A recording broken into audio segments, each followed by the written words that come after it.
Hello friends, welcome to my YouTube channel A to Z info. दोस्तों, आज हम discuss करेंगे कुछ ऐसे टर्म्स के बारे में जो 2020 में आपके मानो एंट्रेंस टेस्ट में आने वाले हैं। यानी मौलाना आज़ाद नेशनल उर्दू यूनिवर्सिटी 2020 में जो आपका एंट्रेंस टेस्ट होगा उससे रिलेटेड कुछ टर्मिनोलॉजी को हम लेकर आए हैं जो लैंग्वेज बेस के हैं। सबसे ज़्यादा जो परेशानी होती है वो मैथमेटिक्स के बच्चों को होती है, क्योंकि मैथमेटिक्स जो वो पढ़े होते हैं वो या तो हिंदी मीडियम से पढ़े होते हैं या फिर इंग्लिश मीडियम से।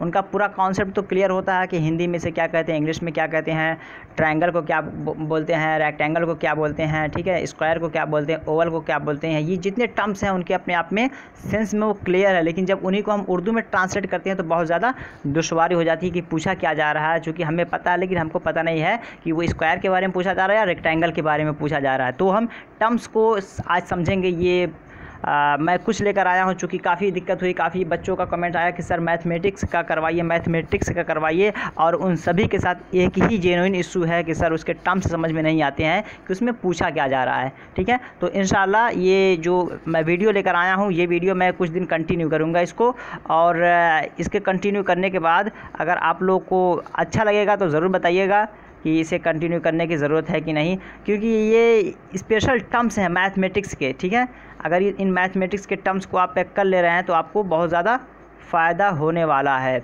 तो चलिए स्टार्ट करते हैं। देखिए, यहाँ से हम स्टार्ट करेंगे और ये आपका जो इंग्लिश में है, इधर आपका उधर उर्दू में है, इधर आपका इंग्लिश में दिया हुआ है। तो ये टर्म्स दिए हुए इंग्लिश का और फिर यहाँ पे उर्दू का है। मैं माज़रत चाहूँगा कि मैं हिंदी में इसको नहीं ला पाया, ठीक है, तो हिंदी में मैं इसको प्रोवाइड नहीं कर पाया, लेकिन बट इंग्लिश से आप लोगों को कुछ ना कुछ तो हेल्प ज़रूर मिलेगी इंशाअल्लाह। ठीक है, इंग्लिश की मदद से आप लोग उर्दू तो मैं समझा ही दूंगा, इंग्लिश में आप लोग को थोड़ा सा समझने की ज़रूरत है। आप अगर इस इंग्लिश में नाम सुने होंगे तो उसका कॉन्सेप्ट आपका उर्दू के ज़रिए इंशाल्लाह क्लियर हो जाएगा। तो चलिए स्टार्ट करते हैं और लास्ट में ज़रूर बताइएगा कि क्या ये सेट और चाहिए जो मैथमेटिक्स के हैं। ये कह सकती है कि साइंस स्ट्रीम्स के जितने बच्चे हैं उन सब के टर्म्स इसमें मिलेंगे। बायोलॉजी के टर्म्स मिल जाएंगे, फिज़िक्स के मिल जाएंगे, केमिस्ट्री के मिल जाएंगे, तो यहाँ पे मैथमेटिक्स के मिल जाएंगे, सारे टर्म्स ये मिल जाएंगे। और फर्दर जो कोई भी मानू में एग्ज़ाम देने जा रहा है वो सभी लोग देखें, इसलिए कि मानू से रिलेटेड ये वोकैबुलरी हमारा है। क्या है? मानू से रिलेटेड वोकैबुलरी है। वो अगर हिंदी इंग्लिश मीडियम से आ रहा है तो वो देखें, ताकि पता चले कि मानू में जो वर्ड का ज़ख़ीरा पूछा जाता है एक तरह का सवाल के साथ साथ, वो क्या होता है। तो स्टार्ट करते हैं। जो पहली बार चैनल पे है तो चैनल को लाइक कर दीजिए, सब्सक्राइब कर दीजिए, दोस्तों को शेयर कर दीजिए एक बार, ताकि वो लोग भी जुड़ जाए और इससे फ़ायदा उठा सके। चाहे डिस्क्रिप्शन बॉक्स में आपको मेरे व्हाट्सएप ग्रुप टेलीग्राम का लिंक मिल जाएगा, वहाँ से आप मेरे साथ ज्वाइन हो सकते हैं, ताकि जो भी वीडियो या नोटिफिकेशन हो उसको मैं वहाँ पर ईजिली प्रोवाइड करवा देता हूँ। तो चलिए स्टार्ट करते हैं। मुकम्मल कीमत, उर्दू में बोला जाता है मुकम्मल कीमत, लेकिन मैथमेटिक्स की ज़बान में इसको बोलते हैं absolute value, because this is not the language of English but it's language of mathematics. ठीक है, ये लैंग्वेज इंग्लिश का नहीं है बल्कि मैथमेटिक्स की ज़बान है, मैथमेटिक्स का भाषा है, इल्म रियाजी का ये भाषा है। एक बात और, मैथमेटिक्स को पहले समझ लीजिए क्या बोलते हैं उर्दू में। मैथमेटिक्स को आपको उर्दू में बोलते हैं इल्म रियाजी। आप लोग इसे नोट कर लीजिए, आई थिंक ये इसमें शामिल नहीं हो पाया है। तो मैथमेटिक्स को इल्म रियाजी बोलते हैं, आप लोग इसे नोट कर लीजिए। जिनको नहीं पता, जिनको पता है वेरी गुड, जिनको नहीं पता वो नोट कर ले, इल्म रियाजी बोलते हैं। ठीक है, गणित, इल्म रियाजी, मैथमेटिक्स। तो स्टार्ट करते हैं। मुकम्मल कीमत, एब्सोल्यूट वैल्यू बोलते हैं इसको। एब्सोल्यूट वैल्यू जो मैथ में बोला जाता है उसको उर्दू में मुकम्मल कीमत, यानी मतलब पूरा जो मूल्य होता है, पूरा प्राइस को बोलते हैं। ठीक है, अगला वर्ड देखते हैं। दुरुस्त निशान ज़दा काम। ठीक है, accurate level work. Accurate level work मतलब मैं थोड़ा सा बताने की कोशिश करूँगा। सपोज दैट कि ये आपका ये बिल्डिंग का स्ट्रक्चर है, ठीक है, तो ये अगर एरिया आपका बराबर जा रहा है, ये एरिया बराबर जा रहा है, ये एरिया बराबर जा रहा है, ये अगर बराबर नहीं जा रहा है तो ये हम नहीं कहेंगे दुरुस्त निशान ज़दा काम, तो यहाँ पे एक तरह का एरर आएगा। तो ये आपका एक्यूरेट लेवल वर्क जो है, तो आप लोग अपने हिसाब से समझने की कोशिश कीजिएगा प्लीज़, क्योंकि अब यहाँ पे मैथ फाइनली नहीं समझा सकता आपको। तो ये मतलब उर्दू के हवाले से मैं बताना चाहूँगा, चूँकि उर्दू थोड़ा टफ है। दुरुस्त निशान ज़दा कहते हैं, कह सकते हैं कि मार्क्ड, किसी चीज़ को चिन्हित कर दिया है, मार्क्ड कहते हैं ना, मार्क्ड कर दिया तो उसको मार्क्ड बोलते हैं। निशान ज़दा काम, तो किसी चीज़ को फाइंड आउट कर देना उसे बोलते हैं। अख्तियार करना, एडॉप्ट, ये काफ़ी आसान है। ये यहाँ पे है जमई माकूस बोलते हैं, एडिटिव इन्वर्स।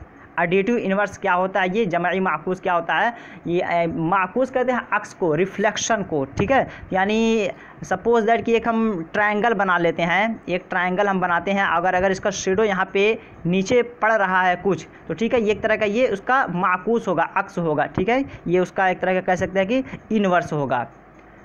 तो ये कुछ आप अपने हिसाब से समझने की कोशिश कीजिए, जो कि मैं उर्दू को समझाने की कोशिश कर रहा हूँ। प्लीज़ आप इसके लिए बेहतर होगा कि आप प्रीवियस पेपर्स को प्रीफर करें। मुत्तसिल कहते हैं एडजस्टेंट, मुत्तसिल एडजस्टेंट का मतलब होता है किसी चीज़ का मिला देना, ठीक है, मिलान होना है।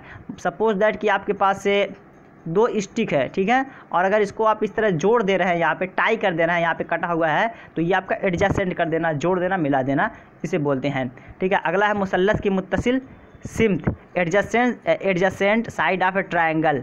तो मैं एक एक वर्ड को बताना चाहूँगा। मुसल्लस कहते हैं ट्रायंगल को, किसे बोलते हैं, मुसल्लस कहते हैं ट्रायंगल को, मुत्तसिल कहते हैं आपका एडजस्टेंट को, जैसे को ऊपर अभी देखें, और सिम्त को बोलते हैं साइड बोलते हैं, क्या बोलते हैं, सिम्त को साइड बोलते हैं। तो ये आप पे कुछ वर्ड्स हैं, जैसे मुत्तसिल है, मुसल्लस है, मुत्तसिल है, सिम्त है, तो ये वर्ड्स आप देख लीजिए जो कि मैथ में आपके आने वाले वर्ड हैं। और लोग भी देख लें जो मानो की प्रिपरेशन कर रहे हैं कि मुत्तसिल को क्या बोलते हैं, ठीक है, ताकि सिम्त को समझ जाएं कि डायरेक्शन को भी कहते हैं, ठीक है। यहाँ पे साइड दिया है जो कि मैथ के हवाले से बात हो रही है, तो यहाँ पे और वैसे जिहत के माने में आता है, डायरेक्शन इंग्लिश में बोलते हैं उसको। अगला देखते हैं अलजेब्रा को, अलजेब्रा ही कहते हैं। अलजेब्रा का फार्मूला आई होप कि आप लोग जानते होंगे, अलजेब्राई मसावात, अल्जेब्रिक इक्वेशन, अल्जेब्रिक इक्वेशन बोलते हैं अलजेब्राई मसावात। मसावात क्या होता है, एक तरह का कहते हैं बराबरी के माने में होता है, ठीक है। इक्वेशन एक तरह का इक्वालिटी, किसी चीज़ को करना, बराबरी के माने में इसको लिया जाता है, तो इक्वेशन बोलते हैं इसको, इक्वेशन मसावात। अगर मसावात आएगा तो आप लोग समझिएगा कि इक्वेशन से रिलेटेड ये सवाल पूछा जा रहा है। नेक्स्ट देखते हैं अलजेब्राई जुमला, अलजेब्राई जुमला, अलजेब्रिक एक्सप्रेशंस, ठीक है। अलजेब्रिक एक्सप्रेशंस क्या होता है, अलजेब्राई जुमला क्या होता है, अलजेब्राई जुमला उसे कहते हैं, मान लीजिए अलजेब्रा के मतलब अलजेब्रा का कोई फार्मूला है और उसको हम पूरी तरह फिट करके सॉल्व करके एक फिगर दे दिए, उसका आंसर फाइंड आउट कर दिए, तो वो आपको कहलाएगा अलजेब्राई जुमला कहलाएगा, ठीक है, अलजेब्रिक एक्सप्रेशन, ठीक है। तो यहाँ पे जुमला को एक्सप्रेशन बोलते हैं, ठीक है। अगला देखते हैं अलजेब्राई गैर यकसानियत, अलजेब्रिक इनइक्वालिटीज़, गैर यकसानियत मतलब इनइक्वालिटी, जो बराबर ना हो, ठीक है, जो बराबर ना हो उसे हम बोलते हैं इनइक्वालिटीज़। अलजेब्राई नमूना, अलजेब्रिक पैटर्न, ठीक है। अलजेब्राई पूछा जाए कि अलजेब्राई नमूने पे इसको आपको हल करना है, तो आपको समझ लेना है कि अलजेब्रिक पैटर्न पे पूछा जा रहा है, तो अलजेब्रा का जो फार्मूला होगा वो आपको वहाँ पे इम्प्लीमेंट करना है, ठीक है। पैटर्न को क्या बोलते हैं, नमूना बोलते हैं, ठीक है। पैटर्न होना चाहिए, एक नमूना होना चाहिए, एक मिसाल होनी चाहिए, तो पैटर्न को नमूना कहा जाता है। अगला देखते हैं अलजेब्राई हल, ठीक है, अलजेब्रिक सॉल्यूशन, ठीक है, हल को सॉल्यूशन बोलते हैं। अगला देखते हैं अलजेब्रा की ज़बान में अलजेब्रिकली, अलजेब्रा की ज़बान में अलजेब्रिकली, ठीक है, यानी अलजेब्रा का जो अपना प्रोसेस है उसके हवाले से यहाँ बात की जा रही है। अगर अलजेब्रा के बारे में किसी की बात की जाएगी तो बोला जाएगा अलजेब्रा की ज़बान में, तो यूँ समझ लीजिएगा कि अलजेब्रिकली के बारे में कहा जा रहा है। अगला देखते हैं मुतबादिल बैरूनी ज़ाविया, मुतबादिल बैरूनी ज़ाविया, मुतबादिल बैरूनी ज़ाविया के हर एक वर्ड को हम समझेंगे। अल्टरनेट एक्सटीरियर एंगल्स, ठीक है, तो अल्टरनेट कहते हैं मुतबादिल को, ठीक है, अल्टरनेट कहते हैं मुतबादिल को, इसको समझते हैं अभी। और एक्सटीरियर कहते हैं आपका बैरूनी को, ठीक है, बाहरी एरिया को हम बोलते हैं, एंगल्स बोलते हैं ज़ाविया, ठीक है। अब देखते हैं हम मसलन ट्रायंगल हम बना लेते हैं, तो ये हर एक आपका ज़ाविया होगा, क्या होगा, ये आपका हर एक ज़ाविया होगा, ठीक है। और इस ज़ाविये के अंदर का जो हिस्सा आपका ये पूरा आ जाएगा, और अगर बाहरी हिस्से की बात करेगा तो ये एरिया जो है आपका एक्सटीरियर पार्ट में आ जाएगा, ठीक है। और अल्टरनेट कहते हैं मुतबादिल, ये एक चीज़ को बदल, जिस तरह आप फॉर्म डालते हैं कभी कभी तो कहता है कि एक मोबाइल नंबर डालने के बाद alternate please inter your alternate number, कि उसके बाद भी कोई और हो या कायम मकाम करके इस तरह बोला जाता है, तो अल्टरनेट कहते हैं आपका मुतबादिल को। अगला देखते हैं मुतबादिल अंदरूनी ज़ाविया, अल्टरनेट इंटीरियर एंगल्स, तो वही है, यहाँ पे हम एक्सटर्नल की बात किए थे, अब यहाँ पे हम इंटरनल की बात करेंगे। तो अंदरूनी के लिए हम इंटरनल बोलते हैं और बैरूनी के लिए हम एक्सटर्नल बोलते हैं। या फिर इंटीरियर एक्सटीरियर। और एंगल्स को ज़रूर याद रखिएगा, जाविया बोलते हैं, ठीक है, एंगल्स को जाविया बोलते हैं। इर्तिफ़ा कहते हैं एल्टीट्यूड, एल्टीट्यूड को हम इर्तिफ़ा कहते हैं, किसी चीज़ को मतलब बड़ा करके दिखाना, ठीक है, उसको इर्तिफ़ा बोलते हैं। तज्ज़िया करना, एनालाइज़, तज्ज़िया करना, एनालाइज़, मसलन कि आप कोई फार्मूला, अगर आप कोई फार्मूला निकाल रहे हैं कि हम किस मैथ को, इसलिए कि एक मैथ को कई तरीके से हल किया जा सकता है। एक होता है लॉन्ग ट्रिक होता है, एक शॉर्ट ट्रिक होता है, लॉन्ग पैटर्न होता है, शॉर्ट पैटर्न होता है। जो पैटर्न आप फॉलो कर रहे हैं उसके हवाले से यहाँ पे बात की जाएगी। जो आप पैटर्न दे रहे हैं उसका एनालाइज़ किया जाएगा कि जो पहले का पैटर्न दिया हुआ है वो पैटर्न बेहतर है या आपका दिया हुआ पैटर्न बेहतर है। उस पर एनालाइज, एक गौर व फिक्र करके, उस पर विचार करके उसको मतलब फाइनलाइज़ किया जाता है। तो उसको बोलते हैं एनालाइज़, किसी चीज़ का तज्ज़िया करना। जावियाती नासिफ, ठीक है, एंगल बाइसेक्टर बोलते हैं। जावियाती नासिब को एंगल बाइसेक्टर बोलते हैं। जावियाती जोड़े, एंगल पेयर्स, ठीक है, एंगल्स पेयर्स जो होगा उसे जावियाती जोड़े के नाम से जानते हैं। इतला करना, अप्लाई करना, ठीक है, कोई फार्मूला है तो जिस तरह की सपोज दैट कि न्यूटन का फार्मूला है दिया हुआ है, और अगर उसे कहीं भारी भरकम चीज़ पे या किसी प्रेशर की चीज़ पे हम अगर अप्लाई करेंगे तो न्यूटन की तीनों लॉस में से किसी को वहाँ पे अप्लाई कर देंगे और देखेंगे कि उसमें कौन सा अमल जारी हो रहा है। अगर कोई चीज़, किसी मान लीजिए कोई चीज़ हम फेंक रहे हैं और वो चीज़ वहाँ से फिर वापस आ रही है तो हम कहेंगे कि उस पर हमारा न्यूटन का थर्ड लॉ जो अप्लाई हो रहा है। तो इतलाक कहते हैं, इतलाक आपके मानों में देगा, इतलाक देगा तो आप समझिएगा कि अप्लाई के माने में बात किया जा रहा है। अगला देखते हैं मुख्तलिफ हिकमत अमलियों का इतलाक करना। मुख्तलिफ हिकमत अमलियों का इतलाक करना, apply a variety of strategies, ठीक है। मुख्तलिफ हिकमत अमली कहते हैं, वैराइटीज़ कहते हैं मुख्तलिफ को। पहले वर्ड्स को समझ लेते हैं हम। वैराइटीज़ कहते हैं मुख्तलिफ को, हिकमत अमली कहते हैं स्ट्रेटजीज़ को कहते हैं। आप स्ट्रेटजी में बहुत यूज़ करता हूँ। हिकमत अमली इससे पहले मैं जो अभी लाइव क्लास में आया था उसमें भी मैं डाला था how to start your preparation of MANUU strategically, ठीक है, कि हिकमत अमली के मुताबिक आप अपनी तैयारी मानू की कैसे करें। तो स्ट्रेटजिकली आप समझ गए होंगे, हिकमत अमली करके प्लानिंग करके कोई काम करना, ठीक है। इतलाक यहाँ भी आ गया अप्लाई। तो ये आपका मुख्तलिफ हिकमत अमलियों का इतलाक करना, उसको बोलते हैं apply a variety of strategies. किसी भी काम को करने के लिए एक प्लानिंग होना ज़रूरी है। तो ये मैथमेटिक्स या साइंस स्ट्रीम्स के बच्चों के लिए काफ़ी अच्छा है, जो कि देखने के बाद उनका जो सब्जेक्ट अपना है वहाँ पे काफ़ी ये फ़ायदा करेंगे। अगर टोटल देख ले रहे हैं तो उनको काफ़ी लाभ होने वाला है इससे। और फिर फर्दर मैं आपके आंसर का या फीडबैक का मैं वेट करूँगा कि आप लोगों को ये वीडियो और चाहिए कि बस इसी पे हम बंद कर दें इसको। तो रियाजी के मुनासिब इस्तिलाहात, रियाजी की मुनासिब इस्तिलाहात, एप्रोप्रिएट मैथमेटिकल टर्म्स, ठीक है। इस्तिलाहात किसे बोलते हैं?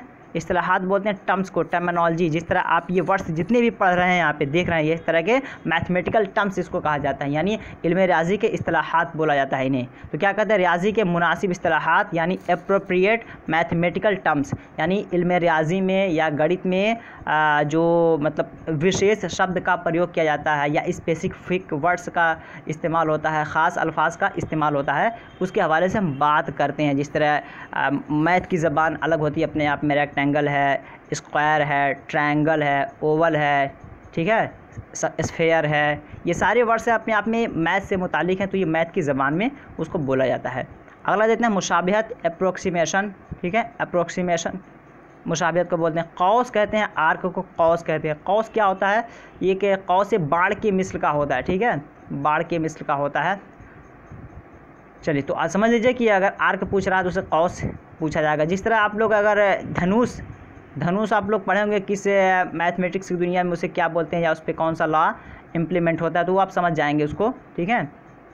तो ये जो है इसको आर्क बोलते हैं, कौस बोलते हैं। रकबा बोलते हैं एरिया, बार बार पूछे जाने वाला मैथ का मतलब जान एकदम रूह कह सकते हैं कि ये एंगल आपका है, एरिया है, स्क्वायर है, एकदम रूह है मैथ का, इसे तो आपको समझना ही है। दायरे का रकबा, ठीक है, एरिया ऑफ सर्कल, सर्कल कहते हैं दायरे को, ठीक है। यहाँ पे अब सर्कल मैथ में बोला जाता है, अदरवाइज़ हम दायरे को बोलते हैं कि एक तरह का बाउंड्री के माने में भी ले लेते हैं या स्पेस के माने में भी ले लेते हैं, लेकिन स्पेशल यहाँ पे सर्कल के माने में मैथ की ज़बान में इसको इस्तेमाल किया जाता है। दलील बोलते हैं आर्ग्यूमेंट को, ठीक है। हर किसी का अपना आर्ग्यूमेंट होता है, जितने मैथमेटिशियंस हैं वो मतलब जो भी लॉ देते हैं या फिर पैटर्न देते हैं, अपना कोई फार्मूला देते हैं, तो उनका अपना एक आर्ग्यूमेंट होता है। तो आर्ग्यूमेंट अगर पूछा जाएगा कि मतलब कौन से पैटर्न का या फार्मूले का आर्ग्यूमेंट किसने दिया, तो उसको दलील बोलते हैं। रियाजी के इस्तेमाल से, ठीक है, अर्थमेटिकली जो भी होता है अर्थमेटिकली उसके रियाजी के इस्तेमाल से, गणित के प्रयोग से संबंधित होता है वो। जमा के अम्ल की खासियत तलाज़ुम, जमा के अम्ल की खासियत तलाज़ुम, ये समझिएगा। Associate property of addition, associate property of addition, addition किसे कहते हैं? तलाज़ुम। तलाज़ुम मीन्स क्या होता है? किसी चीज़ को जोड़ना, ठीक है, किसी चीज़ को जोड़ना। और एसोसिएट करना, जमा के अमल को बोलते हैं एसोसिएट, जमा के अमल को कलेक्ट करना, किसी चीज़ को जोड़ना, उसके अमल को हम बोलते हैं एसोसिएट। तो यहाँ पे एसोसिएट प्रॉपर्टी ऑफ आपका एडिशन, यानी एडिशन जोड़ने के अमल के खासियत के बारे में बात हो रही है। ज़र्ब देने के अमल की खासियत तलाज़ुम, एसोसिएटिव प्रॉपर्टी ऑफ मल्टीप्लिकेशन, यानी एडिशन और मल्टीप्लिकेशन का जो प्रोसेस होता है। सपोज दैट कि हम अगर ऐड कर रहे हैं किसी चीज़ को, तो हम इस तरह सिंबल लगाते हैं, डायरेक्टली एक दूसरे को उतार देते हैं। 2 + 1 = 3 कर देंगे, ठीक है, 1 और 3 4 कर देंगे। तो ये हमारा एक तरह का एसोसिएटिव प्रॉपर्टी ऑफ एडिशन, इसको हम कह सकते हैं, या इससे आप आसानी के लिए समझ सकते हैं मैथ का। और फिर मल्टीप्लिकेशन को भी ऐसे ही आप समझ लीजिए। अगला देखते हैं, कायदा या फ़ीसद के बेस, या बेस जो होता है ना, उसको हम बोलते हैं कायदा बोलते हैं, या परसेंट बोलते हैं, परसेंट बोलते हैं फ़ीसद को, और कायदा बोलते हैं बेस को। अगला देखते हैं, कायदा 2 अबआदी, कायदा 2 अबआदी base of 2 dimensional shape, base of 2 dimensional shape जो होता है, ये एक तरह का 2 डायमेंशन का जो भी होता है उसे हम शेप बोलते हैं, ठीक है। और कायदा बादीती शक्ल, यानी बेस ऑफ 3 डायमेंशनल शेप, इसको बोलते हैं कायदा सह मतलब सह अबआदी शक्ल भी बोलते हैं, कायदा सह अबआदी शक्ल भी इसको बोला जाता है। तो ये आपका base of 3 dimensional shape. Suppose that कि आप अगर स्क्वायर इस तरह बना रहे हैं, बहुत अच्छा नहीं बन पाएगा बट ठीक है, इस जगह कम पड़ गया यहाँ पे। तो जो भी आप यहाँ पे तरीका इस्तेमाल करते हैं, तो ये आपका जो फिगर यहाँ बन के आया कुछ इस तरीके से, तो वो एक तरह का जो इसको सही नहीं बन पाया, सॉरी फॉर दैट। तो ये आपका 3 डायमेंशन है। तो यहाँ पे बोलेंगे इसको, ये वर्ड आपको लिए ख़ास है, कायदा 2 कायदा बादीती शक्ल या कायदा सह अबआदी शक्ल, सह अबआदी शक्ल को 3 डायमेंशनल शेप बोलते हैं, ठीक है। अगला देखते हैं, कायदा 10 नंबरी निज़ाम base 10 number system, base 10 number system को कायदा 10 नंबरी निज़ाम, ठीक है, निज़ाम को सिस्टम बोलते हैं। 2 रकमी कहते हैं, बाइनोमियल, बाइनोमियल को 2 रकमी बोलते हैं। तनसीफ़ करना, तनसीफ़ करना किसी चीज़ को बांटना, बाइसेक्टर। तनसीफ़ क्या होता है? डिवाइड करना, ठीक है, डिवाइड करना, निस्फ करना, निस्फ के माने half, to make anything half, किसी चीज़ को आधा आधा कर देना, उसे बोलते हैं निस्फ करना। तो तनसीफ़ करना बाइसेक्टर, और हिसाब करना कैलकुलेट। तो ये कुछ वर्ड्स हैं अभी स्टार्टिंग के, तो इसे देखने के बाद आपको काफ़ी अंदाज़ा होगा। लेकिन प्लीज़ आप लोग इस वीडियो को बार बार देखिएगा और याद करने की कोशिश कीजिएगा, ताकि आपको वहाँ पे अल्फाज को लेकर दुश्वारी ना हो। और आप लोग कमेंट ज़रूर कीजिएगा कि फिर नेक्स्ट पार्ट भी बनाएं या फिर किसी और पोर्शन पे काम किया जाए। तो इजाज़त दीजिए और दोस्तों को ज़रूर शेयर कीजिए ताकि वो लोग भी इस वीडियो से फ़ायदा उठा सके। डिस्क्रिप्शन बॉक्स में इन्फॉर्मेशन है, वहाँ से आप मेरे साथ ज्वाइन हो सकते हैं। चलिए फिर मिलते हैं नेक्स्ट वीडियो में, तब तक के लिए have a nice day, have a good day, that's all, thank you, bye, खुदा हाफिज़।